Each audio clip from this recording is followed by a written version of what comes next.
My studio guest, Alex Van Halen, and David Roth from the Van Halen band. Hey, rock fans! Good morning. All right, Dave, I wonder if, first of all, you can tell me how Van Halen came together as a band.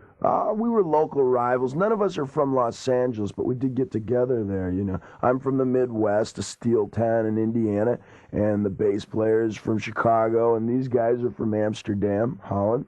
And, you know, Los Angeles is as good a place as any to get discovered. So we wanted to play a lot of bars and throw our own shows. You know, we put out our own posters and whatnot, promote our own shows, and we wanted to be discovered, you know, which eventually happened after about 3 years. But we kept playing and playing, and we figured if it didn't happen in 3, it'd happen in 5. So, you know. All right. 95. We don't talk about that.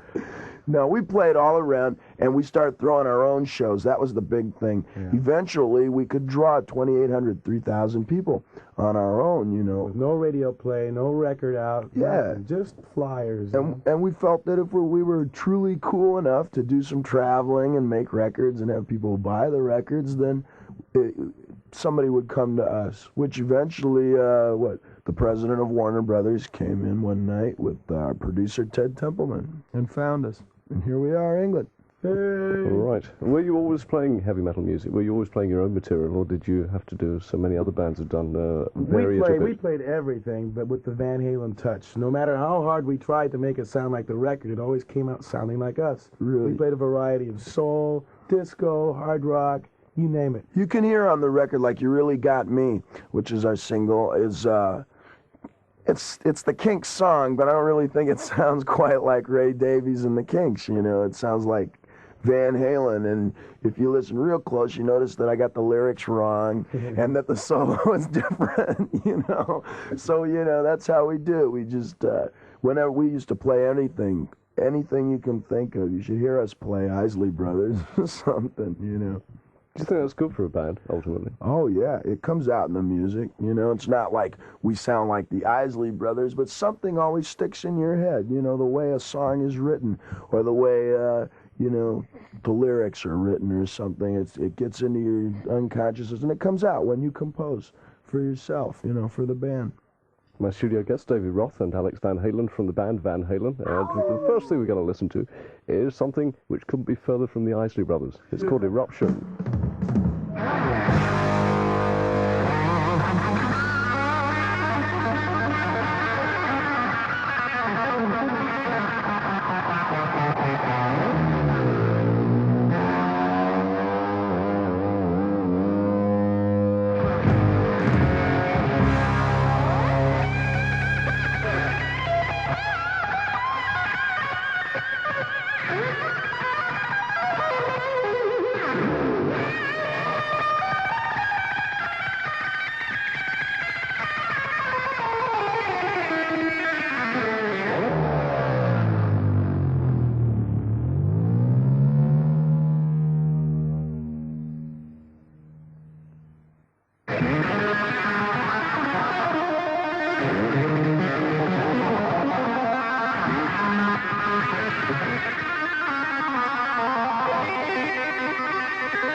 bottom to work. Girl, you really got me now. Got me so I can't sleep at night. Girl, you really got me now. You got me so I don't know where I'm going, yeah. Oh yeah, you really got me now. Got me so I can't sleep at night.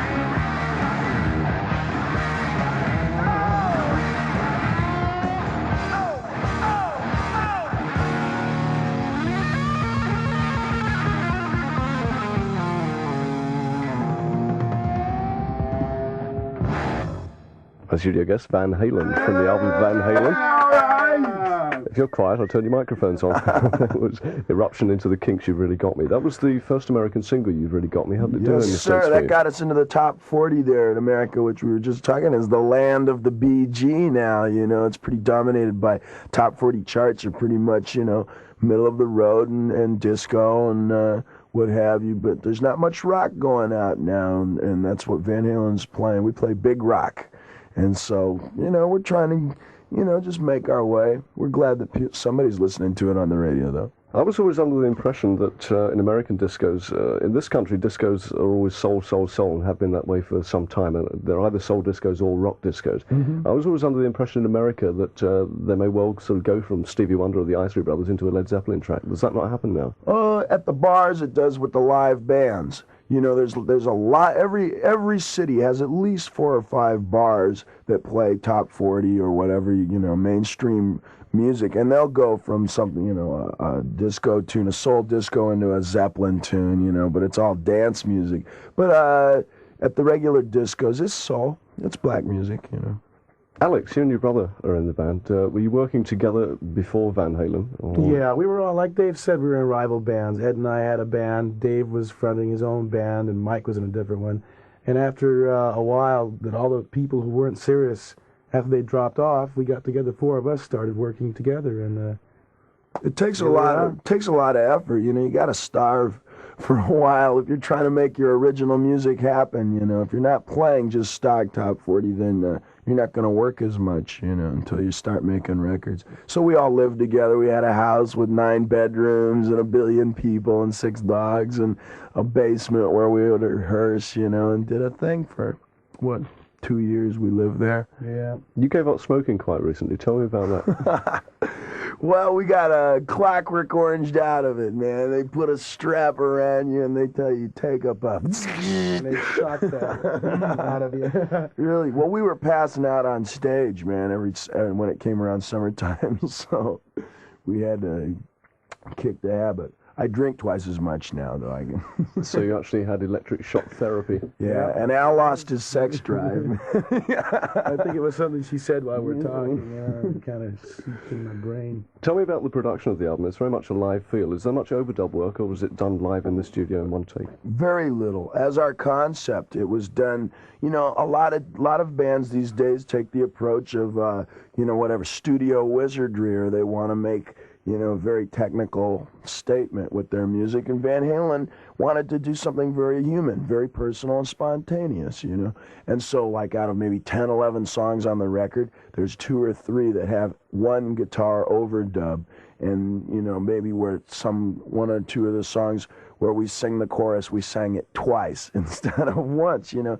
But otherwise, you lose that passion if you overdo it, if you gloss it over, you know, with a lot of overdubs. And we put our pictures on the cover so you'd know what you're getting inside, you know. We want to do a real personal thing, and that seems to be clicking all over internationally, you know, even where they don't understand the lyrics or the language, people seem to be responding to the feeling, because even if it's a little tinky car radio or a big Marantz JBL, you know, whatever, it's that feeling we feel comes out. So Yeah, I was going to say that there's no way you can play this album quietly. Even if you've got the volume turned down, it still sounds loud. Was it very loud in the studio when you recorded Yeah, it? it's real loud. It's as loud as we play live. Yeah, we used our regular show equipment, and we chose the studio because it had the biggest room, and we could set up all of our equipment and play straight away live. And almost all of the songs were sung live, you know, in the little booth, and it comes out with a lot of passion to it. You know, it's very spontaneous sounding.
All right, England. Our studio guest, David Roth on lead vocals and Alex Van Halen on drums from the band Van Halen. Hello. Running with the double. Hello. All right, that's the current American single. How's it doing in the States for you? Oh, it's doing pretty good. Running with the devil, that's rock, man. That's a feeling that people are getting, it's a freedom feeling. So when people hear it on the charts, on the radio, they, call in and say, yeah, the album is doing real good. We're in the top 40 with it.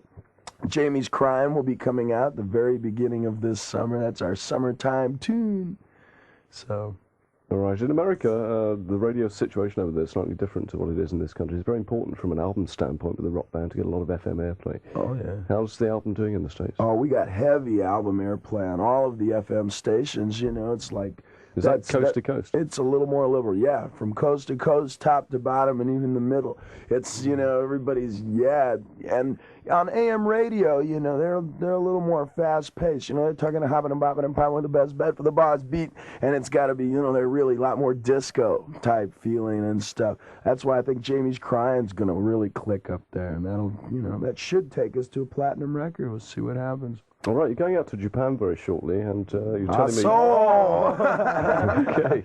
And the album's doing very well for you in Japan. Oh, yeah. What is it about the Japanese market? They seem to be so much into heavy rock music. I've never been able to understand the Japanese involvement. Really. Oh, yeah. They're very technical over there. They come and they take pictures of Edward's guitars, and they ask what kind of strings he uses, and how many watts is this, and how many volts is that, and stuff, One guy even went so far as to ask for the schematic of his amplifier. Yeah, so, and our kind of music is presented very, the tools of our music are very electric guitars and the biggest speakers and that sort of thing. And so, they're very into this kind of music. They like hard rock, big rock a lot over there. Plus they have a real strong, colorful music scene over there. Japanese press is incredible. They have all these pictures, the photography and the whole thing. Richie Blackmore is huge over there, and Jeff Beck is equally as popular, so. You're talking about rock music really not doing so much in America at the moment as it was, the disco sort of boom over there. Mm-hmm. How's that affecting people like Ted Nugent? Oh, what's Ted drawing now? 55,000 people a shot? It hasn't affected Ted at all, except you don't hear him on the AM radio. You hear the Gibb brothers and the Bee Gees and, like that a great deal, but you don't hear much rock. Used to be you could hear some Bad Company. What was it? Can't Get Enough of Your Love, like that. But since then, there really hasn't been too much rock. And like I said, we were lucky to get into the top 40 on AM. I expected no airplay at all. But we get in there, and some people, well, it turns out some people do like rock. They call up the radio station and say, play that again. And so we're getting in there, FM airplay is a little more liberal. It's not as tightened down. It's huge competition in the States, they want the advertising dollars in AM radio, so. How badly is that affecting the live scene out there? It depends. It's like... I can't really imagine so many people wanting to go and see the Isley Brothers all the time as going to see an exciting sort of live rock band in a major venue. Well, there are a few kind of radio bands, I'll call them radio bands, who have, very popular singles that can do it, like Earth, Wind & Fire, can fill a 20,000-seater. But all of the major stadium shows like that are all of them. Aerosmith. Hard rock. It's going to be Ted Nugent. When Black Sabbath goes back, they're going to be playing to 20 to 50,000 people a hit. And you don't see very many top 40 bands doing that. Not many at all. So I don't know. The kind of music doesn't carry for that kind of people.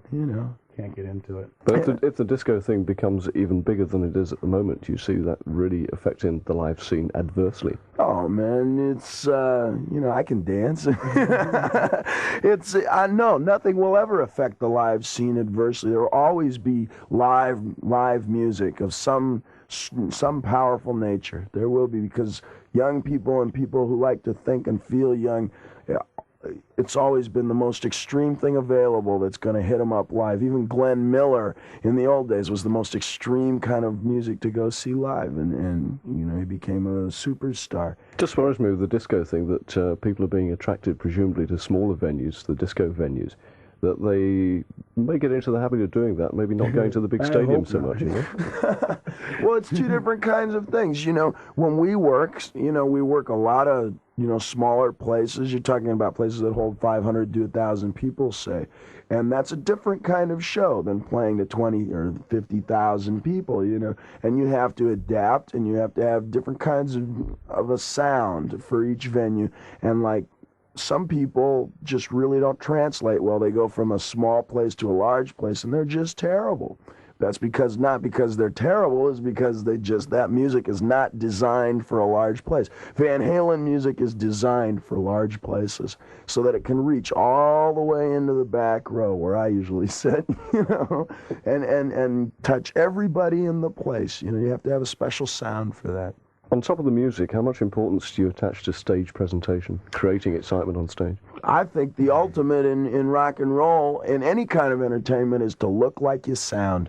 If you play an acoustic guitar and you have very mellow music, then you should look very acoustic and mellow, and you should talk very here's another one off our 12th album, like that in between songs. But if your music is really ta-da, then you got to come out there and look ta-da, and in between songs you go, hey, ta-da, and it's got to have continuity, it's got to flow, and above all, it has to be real, has to really be inside you, because if you're faking it and trying to, it looks funny, man, and people will laugh at you eventually.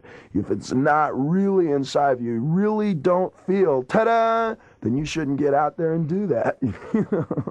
Right, my studio guests, Alex and David from Van Halen. We wish you well in Japan. You're also going to be continuing the Black Sabbath tour, I believe, in America soon. Yeah, till September. This is our, 7-month tour? Yeah. And then we'll record our next album. We'll go out for 7 more months. The road goes on forever. Okay, well, we'll go out with the current single release. In fact, it's not the current single. It's not released yet, but it's coming out for the summer, isn't it? This is our summertime bid, rock fans, so put your ear close to the radio. It's called Jamie's Crying. Yeah!